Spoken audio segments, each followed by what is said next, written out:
Very good morning friends. मैं हूं वंदना भारती और आप देख रहे हैं कमोडिटी इनसाइट्स विद वंदना भारती। सबसे पहले यहाँ पे बात होगी सबसे बड़े ट्रिगर की, और वो है मंडे और ट्यूसडे होने वाली यूएस और चाइना की ट्रेड डील की बैठक की। लगभग उन्होंने कहा कि हमारा जो फ्रेमवर्क है यूएस का वो तैयार हो चुका है। यूएस और चाइना के टैरिफ डील का प्रॉब्लम कहाँ आ रही थी? प्रॉब्लम बाकी जगह के अलावा जो सबसे स्ट्रैटेजिक मेटल्स होता है, यानी कि rare earth metals and magnet, इसके एक्सपोर्ट पे चाइना ने यहाँ पे बैन करके रखा था। और उसके जवाब में यहाँ पे यूएस ने भी जो चिप होता है, चिप के एक्सपोर्ट्स पे रेस्ट्रिक्शंस काफी ज्यादा बढ़ा दिए थे। तो ये बहुत बड़ा ही स्ट्रैटेजिक मेटल होता है जिसके एक्सपोर्ट के रुकने पे काफी ज्यादा फर्क पड़ता है ऑटोमोबाइल्स में, काफी सारी चीजों में। तो देखते हैं कि कल हुआ क्या था डील में, और डील कैसे यहाँ पे फाइनल हुई है, और किस तरीके से इम्पैक्ट जो है वो देखने को मिल सकता है। तो मेरे ख्याल से ये वेबसाइट्स आपके पास विजिबल होगा। और हेडलाइन ही है कि US China agree to framework for trade in London. अब यहाँ पे क्या क्या बात हुई है, इन्होंने ये भी कहा है कि सबसे पहले इनकी बात यही हुई थी कि जो रेयर अर्थ मेटल्स है और मैग्नेट है, उसके एक्सपोर्ट्स पे ये कोई इशू ना करे। तो यूएस ने कहा है कि we will scale back its export restrictions on China after the country resume its exports on rare अर्थ।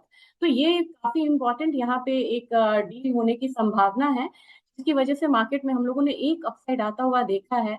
एक और चीज यहाँ पे था कि उन्होंने कहा था कि हम टेम्परली यहाँ पे जो टैरिफ है वो थोड़ा सा यहाँ पे कम कर सकते हैं, और देखते हैं कि ये किस तरीके से यहाँ पे डील जो है वो निकल के आती है।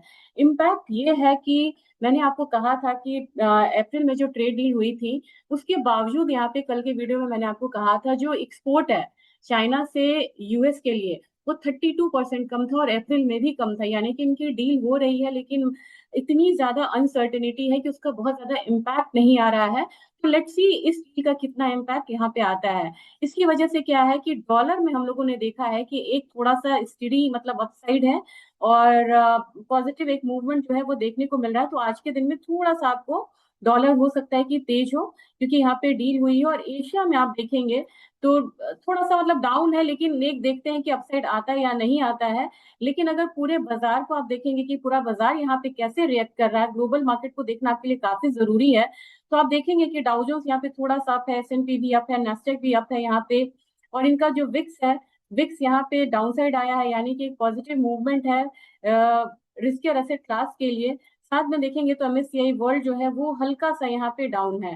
तो इस तरीके का मूव आपको देखने के लिए मिल रहा है। और कमोडिटीज कैसा यहाँ पे ट्रेड कर रही है, कमोडिटीज में आप देखेंगे कि गोल्ड सिल्वर जो है अभी भी यहाँ पे अपसाइड है, वो कंटिन्यू है। क्रूड में एक डाउन साइड आया है, कॉपर यहाँ पे एक अपसाइड लेके ट्रेड कर रहा है, ब्रेंट में भी डाउन साइड है। नेचुरल गैस क्यों अपसाइड है, ये मैं आपको इसमें बताती हूँ कि नेचुरल गैस क्यों अपसाइड है और आपको क्यों यहाँ पे बाइंग जोन में रहना चाहिए। और गैसोलीन वगैरह जो है थोड़ा सा यहाँ पे डाउन होके ट्रेड हो रहा है। तो ये मार्केट का हाल समाचार है। अगर करेंसी देखेंगे या क्रिप्टोज देखेंगे, तो क्रिप्टो की मूव भी आपको समझ में आएगी। ओवरऑल क्रिप्टो बिल्कुल रेंज में ट्रेड हो रहा है, इथेरियम का यहाँ पे अपसाइड है। तो आज के दिन में नेचुरल गैस एक खास कमोडिटी हो सकती है जो मैं डील मतलब डिस्कस करना चाह रही हूँ। अब नेचुरल गैस में आप देखेंगे ये है, ध्यान दीजिएगा, natural gas EIA.gov natural gas storage dashboard. इसको आप लिंक में भी डाल के देख सकते हैं, और लिंक में देख के डालिए और यहाँ पे आपको पता चलेगा। सबसे पहले तो आप लोग बोला था कि अंडरग्राउंड स्टोरेज आप बताइए। अंडरग्राउंड स्टोरेज यहाँ पे बढ़ रही है, और ये आपको 5 इयर्स का एवरेज है, आपको भी पता है, और 20 से 24 का एवरेज ये है आपको ग्रीन वाला। लेकिन आप देखेंगे कि 4 साल के एवरेज से 25 का जो एवरेज है वो अभी डाउन चल रहा है। यानी कि 4 साल का जो एवरेज था ये 2024 में जो था, उससे अभी 2025 का जो स्टोरेज है वो डाउन है। यानी कि ये एक पॉजिटिव आपको मूव है। इसके बाद अगर आप देखेंगे कि 20 से 4 24 का जो एवरेज है, उससे ये थोड़ा सा अपसाइड गया है। लेकिन देखते हैं किस तरीके की मूव यहाँ पे आती है। दूसरी बात यहाँ पे है कि अब आप चलिए, ये था आपको स्टोरेज का साइड। अब आप देखिए कि कंजम्पशन कितना है। तो दो हम यहाँ पे कंजम्पशन को मानते हैं। एक तो हमारा होता है कि नेचुरल गैस जो यूज होता है इलेक्ट्रिसिटी जनरेशन के लिए। दूसरा होता है जो नेचुरल गैस का कंजम्पशन होता है रेजिडेंशियल और कमर्शियल यूज के लिए। अब यहाँ पे यूएस का अगर हम देखेंगे, ये आपको 2024 है, 2025 ब्लू लाइन है।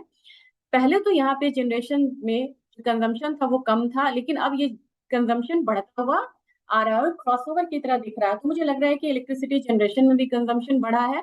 अब आप कहेंगे क्यों बढ़ा है, क्योंकि यहाँ पे जो समर सीजन है वो अप्रोचिंग नहीं कर सकते, आ गया है यहाँ पे। और इसकी वजह से आपको कूलिंग डिमांड बढ़ रही है। नेचुरल गैस के कंजम्पशन में रेजिडेंशियल और कमर्शियल यूज जो है वो भी आपको बढ़ता हुआ दिख रहा है, और ये आपको 24 से भी मतलब बढ़ के है। तो ये रीजन है यहाँ पे नेचुरल गैस के बढ़ने का, डिस्पाइट की इसकी इन्वेंट्रीज भी बढ़ रही है, और जो न्यूक्लियर आउटेजेस हैं वो यहाँ पे थोड़ा सा कम होता हुआ दिख रहा है। तो ये तो आपको नेचुरल गैस का था। अब चलिए बात करते हैं लेवल्स की, कि लेवल्स में किस तरीके से आपको वो करना चाहिए, डिस्कस करना चाहिए, और किस तरीके से आप यहाँ पे आज एक ट्रेड बना के चल सकते हैं। तो मेरे ख्याल से ट्रेड बना के चलने से पहले हम देखेंगे, मैंने एक तो आपको बता दिया कि ट्रेड टॉक आज का ट्रिगर था। दूसरी चीज है कि अब आपको इससे पहले देखना होगा कि जो इकोनॉमिक कैलेंडर्स है वो यहाँ पे क्या बता रहा है कि किस तरीके का ट्रिगर्स आज के दिन में हो सकता है। आज दिन है वेंसडे का, और वेंसडे का ही हम यहाँ पे एक बार ट्रिगर्स देखेंगे कि क्या क्या इवेंट शेड्यूल है। तो आपको इवेंट शेड्यूल है, कल के दिन कुछ बहुत खास यहाँ पे नहीं था, लेकिन आज के दिन में देखेंगे। ये आपको रहा ट्रम्प की स्पीच, तो यहाँ पे आ गई है। ट्रम्प की स्पीच हमेशा ही वॉलाटाइल होती है, इनके ट्वीट से वॉलाटाइल होते हैं। और सबसे बड़ी बात है कि मार्केट बहुत ज्यादा वॉलाटाइल इसलिए भी हो गया है क्योंकि ट्रम्प और मस्क में अब डिफरेंसेस आ गए हैं, और जिसकी वजह से उनकी पॉलिसीज भी इम्पैक्ट आ सकती है। कोर सीपीआई आपको यहाँ पे थोड़ा सा बढ़ के आने की उम्मीद है। CPI year on year basis, इसे हम ईयर ऑन ईयर बेसिस कहते हैं, मई का, ये थोड़ा सा बढ़ के आने की उम्मीद है। ये चिंता की बात है यूएस के लिए। और मंथली बेसिस पे अनचेंज रहेगा। क्रूड ऑयल की इन्वेंट्रीज जो पहले कम थी, आज थोड़ा सा बिल्डअप हो सकता है, जिसकी वजह से क्रूड ऑयल आज आपको सुबह से ही डाउन है। इस बात का ध्यान रखिएगा। तो ये आपको ट्रिगर्स थे, और कल का भी मैं एक बार आपको दिखा देती हूँ कि कल क्या खास है। इनिशियल जॉबलेस क्लेम हर हफ्ते होता है, ये आपको पता है, थर्सडे को होता है। इस पे कम लोग आ रहे हैं, यानी कि पॉजिटिव डेटा है। पीपीआई, प्रोड्यूसर प्राइस इंडेक्स, ये यहाँ पे नेगेटिव था और यहाँ पे पॉजिटिव जोन में आ रहा है, ये अच्छा डेटा है। तो कल का दिन हो सकता है कि क्रूड के लिए या रिस्क या एसेट के लिए अच्छा हो, लेकिन आज का दिन मुझे लग रहा है कि अब एक बार देखते हैं। क्रूड में आपको एक डाउन साइड आना चाहिए, नेचुरल गैस में एक अपसाइड होना चाहिए, लेकिन बाकी कमोडिटीज है उसका मूव देखते हैं।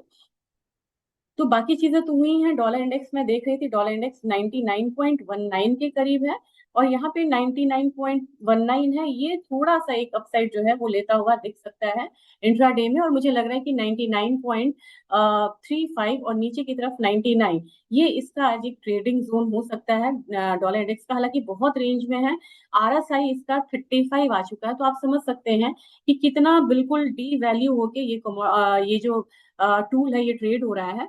अब यहाँ पे स्पॉट मार्केट में आपको जो गोल्ड है ये $33.28 आ रहा है, यहाँ की $5 अपसाइड है यूएस में। और जो स्पॉट गोल्ड फ्यूचर्स है यूएस में 3349.4 है, यानी कि इसको मान ले कि $3350 है। ये भी आपको $6 से ऊपर है। तो मेरे ख्याल से आज का जो अपसाइड है वो यहाँ पे मार्जिनल है, और मार्केट थोड़ा सा रिएक्ट किया है, रेंज में है, क्योंकि एक पॉजिटिव यहाँ पे टॉप हुआ है। तो अपसाइड यहाँ पे थोड़ा सा लिमिटेड हो सकता है आज के दिन में। तो मेरे ख्याल से अगर हम अपने मार्केट की बात करें, अपने मार्केट में लगभग गोल्ड की जो क्लोजिंग हुई है 96,900 के करीब हुई है। उससे पहले हम एक बार अपना आईएनआर देखेंगे। आईएनआर 85.55 है, बहुत ज्यादा मूवमेंट है नहीं। तो मेरे ख्याल से कल का जो हाई गोल्ड ने लगाया था, ये मैं आपसे बता देती हूँ कि कल का हाई कितना लगा था। कल का हाई आपको लगा था 99,214, और हमारा ऑल टाइम कितना है, हाई है 99,358, यानी कि 99,358 को आप मान के चलिए कि हमारा रेजिस्टेंस है। और ये अपने रिकॉर्ड हाई के पास अगर जाता है, और डबल टॉप की तरह भी बन रहा है डेली कैंडल्स में, डेली कैंडल्स डबल टॉप पे बन रहा है। मैं आपको बता देती हूँ, पहला 21 अप्रैल है 2025, और कल का जो दिन है ये आपको एक डेटा बता रहा है कि कल और 21 अप्रैल वाला जो दिन था उसमें एक डबल टॉप बनता हुआ दिख रहा है गोल्ड प्राइसेस में। तो ये संभल के रहिएगा। तो आपको कहाँ पे रेजिस्टेंस दिखेगा, 99,350 के करीब में। और अगर प्राइसेस वहां पे जाता है तो आप प्लीज प्रॉफिट बुक करिए, और इसके बाद देखते हैं कि नेक्स्ट स्ट्रैटेजी यहाँ पे क्या बन के आती है। वो अपसाइड रेंज तो मैंने आपको बता दिया। डाउन साइड देखते हैं कि अगर डाउन साइड आएगा तो करेक्ट होके कितना नीचे आ सकता है। ये आपको आ सकता है 95,500 300 के करीब में। सिल्वर की बात की जाए, अगेन सिल्वर एक अच्छी कमोडिटी, कल के दिन में एक हायर साइड दिखाया, और हायर साइड आया आपको 36.97, $37 का हायर साइड आया है। यहाँ से सुस्त होती है, लेकिन मुझे लग रहा है कि मैं यहाँ पे टेम्पररी बोलूंगी कि डाउन साइड सिल्वर में है। मुझे लग रहा है कि सिल्वर की तैयारी $38 के बाद $40 की है। तो जो भी करेक्शन आता है तो आप इंट्रा डे प्रेफर करिए सेलिंग करना, पोजिशनली अभी आप इसमें बाय रहिए, यही स्ट्रैटेजी होनी चाहिए। और यहाँ पे एमसीएक्स में है, एमसीएक्स में तो इसने कल हाई लगाया था, और हाई लगाया था इसने 1,07,369। आप याद करिए, मैंने आपको एक टारगेट दिया था अपसाइड का, और वो अपसाइड टारगेट था पहला 1,08,000 का। वो लगभग यहाँ पे अचीव हो चुका है। मैं इसे एक्सटेंड करना चाहूंगी 1,10,000 से 1,12,000 का। ये पोजिशनल है, इसे इंट्राडे में बिल्कुल कंफ्यूज मत रहिएगा। तो आज के दिन में अगर अपसाइड आता भी है तो 1,08,000 से 1,09,000 तक आएगा। अपना डाउनसाइड लेवल रहेगा 1,05,400 के करीब का। अभी आपको WTI एक अपसाइड दिखा रहा है, कल के दिन में डाउनसाइड था। इसका 200 डेज का मूविंग एवरेज मैं आपको बता देती हूँ कितना है, टेक्निकल 68.46। उससे नीचे ये कमोडिटी है यहाँ पे, उससे ऊपर जाने के लिए इसको बड़ा ट्रिगर चाहिए। कल के दिन का हाई था $66। आज हो सकता है कि थोड़ा सा करेक्शन लेके कहाँ तक आ सकता है, ये आ सकती कमोडिटी $63.9, $63.9 या लगभग मान लीजिए कि $64 नीचे और $65, 65 नहीं $66 ऊपर का एक रेंज रहेगा। डाउनसाइड थोड़ा सा हो सकता है कि बाद में मतलब कि ये करेक्ट हो, लेकिन फिलहाल आपको दोनों साइड की मूव दिखाएगा। हमारे बाजार की बात करें तो हमारे बाजार में अब कल इसने एक अपसाइड दिखा के एक रेड कैंडल बनाया है, तो मीन्स की थोड़ी सी वीकनेस ये कमोडिटी दिखा सकती है। डाउनसाइड लेवल अपना रहेगा 55.30 का, अपसाइड लेवल रहेगा 56.50 के करीब का रहेगा। और डेटा के टाइम में आप यहाँ पे सतर्क जरूर रहिएगा। अब बात करें नेशनल गैस की, नेशनल गैस $3.4 है इंटरनेशनल मार्केट में। हमारा मार्केट जो है ये आपको $302 के करीब है, और मुझे लग रहा है कि ये कमोडिटी अब यहाँ से कंसोलिडेट करने के लिए तैयार है। इसका 200 डेज मूविंग एवरेज इसका आ रहा है $3.2। इससे नीचे इसको जाना नहीं चाहिए, तो इसको एज एसल आप यहाँ पे इस्तेमाल भी कर सकते हैं इंटरनेशनल मार्केट में। और अपसाइड मुझे लग रहा है कि $3.8 तक हो सकता है। हमारा जो मार्केट है ये कल बहुत डाउन साइड गया था, तो मैं कहूंगी कि एक करेक्शन आता है 294 95 वहां पे ही लॉन्ग करना चाहिए। और अपसाइड मुझे लग रहा है कि 310 15 20 वाला जो है, 10 15 20 5 5 रुपए के डिफरेंस से आपको ये मतलब रेजिस्टेंस बनती चली जाएंगी इस कमोडिटी में। और मुझे लग रहा है कि अपने मार्केट में इसे 286 के नीचे नहीं जाना चाहिए, ये इसका मैक्सिमम डाउन साइड फिलहाल में होगा। जिंक के लिए एक अच्छा दिन हो सकता है, 255 तक की कमोडिटी आज का दिन में देख सकती है, क्योंकि इंटरनेशनल मार्केट अप है। एल्यूमिनियम अगेन एक अच्छी कमोडिटी है, इसका 200 मूविंग डेज का एवरेज है 243 का। वहां पे ये कमोडिटी कोशिश करेगी जाने की, एक अच्छी कमोडिटी। कॉपर में हम लोगों ने एक डाउन साइड आता हुआ देखा था, और ये रेजिस्टेंस इसने नया क्या बनाया है, ये रेजिस्टेंस है आपको एक बार 885 वाला, 885 से ऊपर जाए तभी ये कमोडिटी आपको नीचे अपसाइड लेवल दिखाएगी। 889 फर्स्ट रहेगा, और सेकेंड जो टारगेट है वो यहाँ पे काफी लंबा बनेगा, तो वो हम बाद में बात करेंगे। एक हर्डल है 885 और 889, इसे क्रॉस होने दीजिए, फिर इसे हम आगे डिस्कस करते हैं।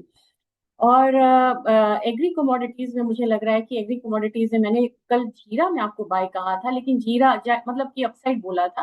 मेरे ख्याल से ये कमोडिटी थोड़ा सा डाउन साइड आई मेरे एक्सपेक्टेशंस के अगेंस्ट, और आज के दिन में मुझे लग रहा है कि नीचे की तरफ जाता है तो 19,700, और अपसाइड में 20,150 की तरफ रहेगा। कल का दिन पूरा स्पाइसेस में करेक्शन का दिन था, तो आज के दिन मुझे लग रहा है कि हल्दी में एक बाइंग आ सकती है 15,100 200 के लिए, लोअर लेवल्स पे फिर से बाइंग बन सकती है।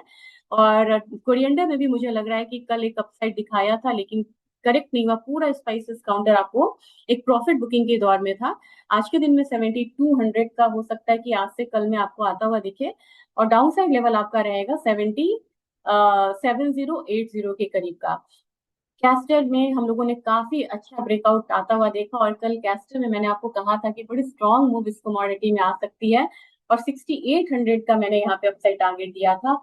बने रही उस टारगेट के साथ। कैस्टर मुझे लग रहा है कि एक स्ट्रॉन्ग कमोडिटी है, और मैंने कहा भी था कि मई जून तक ये कमोडिटी 7500 तक जा सकती है, प्लीज उसको फॉलो करिएगा। ग्वार काउंटर यहाँ पे वीक लग रहा है, 5125 का लेवल्स रहेगा यहाँ पे नीचे की तरफ। और ग्वारगम में भी मैंने 9900 कहा था कि मैक्सिमम 9900 आएगा, लेकिन वहीं से एक डाउनसाइड है। मतलब तो मुझे लग रहा है कि आज के दिन में अगर करेक्शन आता है तो 9530 तक प्राइसेस नीचे की तरफ आएगा। कोकुड में कल एक गिरावट 2 दिन आई थी, कल एक बाइंग आई है, आज बाइंग कंटिन्यू हो सकता है, 3100 अपसाइड रहेगा। और आपको 3000 का एक सपोर्ट रहेगा। और कॉटन ऑयल सीड केक में मुझे लग रहा है कि ये कमोडिटी काफी स्ट्रॉन्ग कमोडिटी है, इसमें आपको बने रहना चाहिए। और 3250 3300 तक आपको पोजिशनली यहाँ पे एक बाइंग जो है वो लग रही है। तो ये आज का अपडेट था। होप सो आपको यहाँ पे इंफॉर्मेशन मिली होगी। वीडियो को ज्यादा से ज्यादा शेयर करिएगा और मुझे जैसे ही फुर्सत होगी मैं गोल्ड और सिल्वर के ऑप्शन की चिंता जरूर बात करूंगी।